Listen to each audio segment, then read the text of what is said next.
here. So first thing we talk about is setup.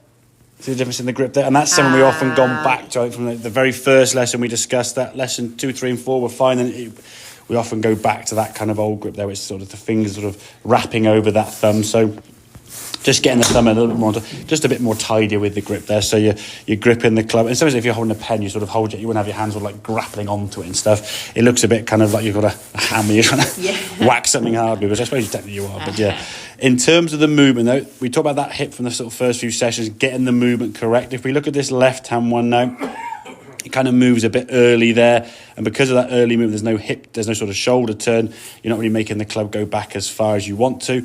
Then as you start coming back to the golf ball here, now you've got basically too far ahead of the ball, as we said.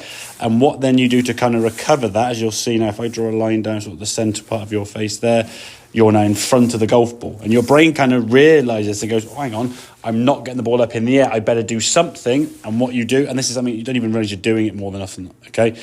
Like the next frame, there you go. So there's your impact there. Your hand's now back by your right foot, so you're kind of hitting the golf ball, kind of flicking it from back here, and that's always going to be a very difficult way of hitting the golf ball. Okay, so the feeling for you, as we said, if the club is moving that way, the hips are moving that way.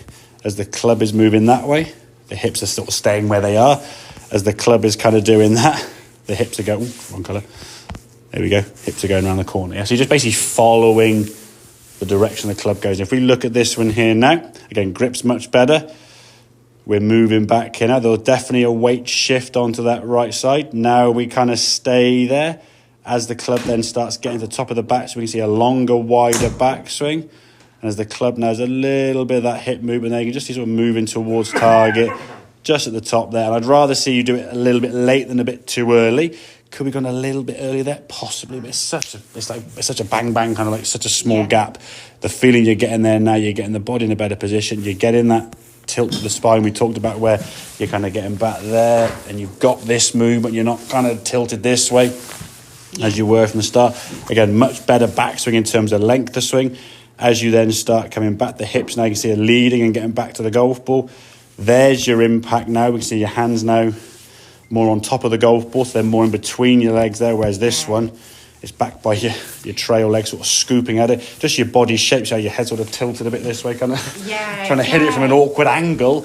This one here now, much better in terms of that body position. We talk about the sort of reverse K, your right arm, that kind of position you're getting into there, okay? I mean, this one here sort of like, don't need anywhere near it to be fair, does it? So you're not getting the contact you want to get.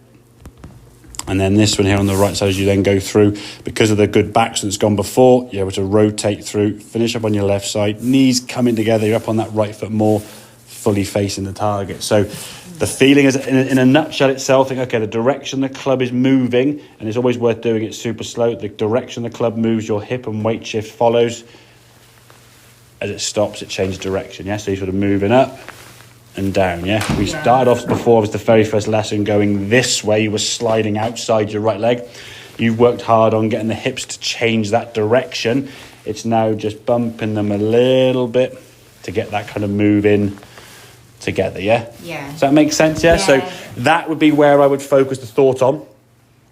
I know it's easier said than done to say, well, when you hit the golf ball, don't think about it. It's like, don't think of a pink elephant. What are you going to think of? It's like, oh, yeah. But the more you hit shots, in some ways, without a golf ball, just making some swings in the reflection and seeing what you're doing, you can get the feedback from your practice. And then the more you do it, the more it just becomes second nature. As we said to you before, 5 minutes a day, 2 minutes a day, whatever you can do. Just stand there, get that feeling of the lower half movement, working back and forth. Once it becomes a sort of a natural thing, you won't need to think about it. Do you think about when you're driving a car to change gear, go up at your left? No, you just do it, don't you? Yeah? Things are happening naturally. And we're swinging a club fast. Your club head speed's increasing sort of week by week. I mean, very first few sessions, you're having sort of 50, 60, 70 yards with a good shot, and you get like sort of 40, 50 mile an hour ball speed. Now you're getting nearly 80, 90 mile an hour ball speed when you connect with it well. So definitely getting some distance through there, okay? And shots are looking good. Okie dokie. Exactly. Yeah, definitely make a difference. Okay, good stuff.